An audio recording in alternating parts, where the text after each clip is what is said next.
McCoy. Because first overall went Peyton Manning. Even if I was first, I still would have went LaShawn McCoy, though.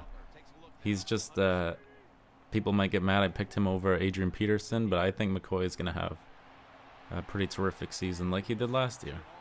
So, second, I went for Alshon Jeffrey. I didn't pick again until pick 18 or whatever it was. No, not 18. I don't know, but the boards were cleaned out by then. I love Alshon, a little bit of a homer pick. I made a couple homer picks. But Alshon was on the board. I wanted to snag a wide receiver. The top quarterbacks were gone. The Breeze, Rodgers, Peyton, all gone. So I went with Alshon. Third pick, followed up with another running back, Doug Martin. I know Lovie Smith after watching him for years, and he does like to run the ball. And Doug Martin is back and healthy this season. Let's hope he puts up some good numbers.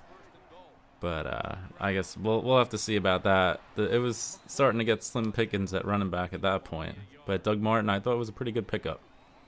My fourth overall pick, I went with Jordan Cameron.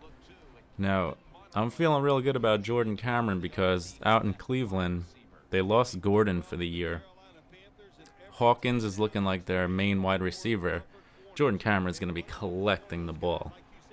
Who else is catching the ball out there? I like Jordan Cameron a lot. After Jordan Cameron, I believe I went with Wes Welker. No, sorry. After Jordan Cameron, I went with Tom Brady. See, a lot of people like to get the quarterback early, but I think after that main 3 or 4, it's kind of, there's a lot of equal guys. I thought Tom Brady was a pretty great pickup in the 5th or 6th. I think I got him in the 6th. So maybe I did get Wes Welker first. But yeah, Tom Brady. And then after that, I got Wes Welker. Now, Wes Welker, he might not even know his name right now. The guy's so concussed. But he's still playing with Peyton Manning, and he's still good for some numbers. I don't think there's any doubt about that. And then I wasn't feeling too great about my wide receivers. So I was hoping for it, and luckily, in my next pick, Jeremy Maclin was still there. Now, we know the Eagles are going to have a pretty high-powered offense, and Deshaun Jackson is gone. So I think Maclin will be playing his role somewhat, even though Jackson, of course, he's got a little more speed, but Maclin's going to be getting a lot more targets. So if he holds up, I think he's putting in some good work. So after Maclin, who did I go with? Sorry, I'm trying to remember. I believe after Maclin was the first of the, not quite sleepers, but you guys really voted for him, Brandon Cooks, the rookie wide receiver down in New Orleans. Now, we know the Saints, they're going to have a crazy high-powered offense. And by all accounts, Cooks is looking like a beast. So I went in with that name. I said I must land this guy. So it could have been a reach, whatever you may want to call it, but I got Cooks, and I'm feeling good about him. That's all because of you guys right there.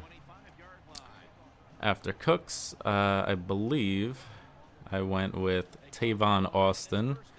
Now, once again, it starts getting to be pretty slim pickings at that point in the draft. Tavon, he didn't have a great season last year, and who's throwing to him this year? Sean Hill?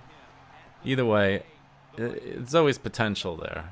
These picks are really based off potential. Actually, I forgot to mention, before Tavon Austin, I saw Jay Cutler was still sitting on the board. So I thought it'd be a smart move to pick him up because, every year it's always Jay Cutler, potential. This year, obviously, he's got huge potential to put up good fantasy numbers. And even if I'm starting Tom Brady, Cutler could be a good trade piece, or we'll see how he's doing by midseason. We'll find out by then if he's actually putting up fantasy numbers. He's got no excuses this year, and that's a fact. So I got Cutler. After that, I went with Carlos Hyde, the running back out in San Francisco, because Gore is starting to break down. There's no doubt about that. Hyde was looking like a beast, and a lot of you guys voted as your sleeper for Carlos Hyde, so I snagged him. Thank you guys for that. Also, before Carlos Hyde, sorry, once again, I didn't write down the order. I'm just looking at the list.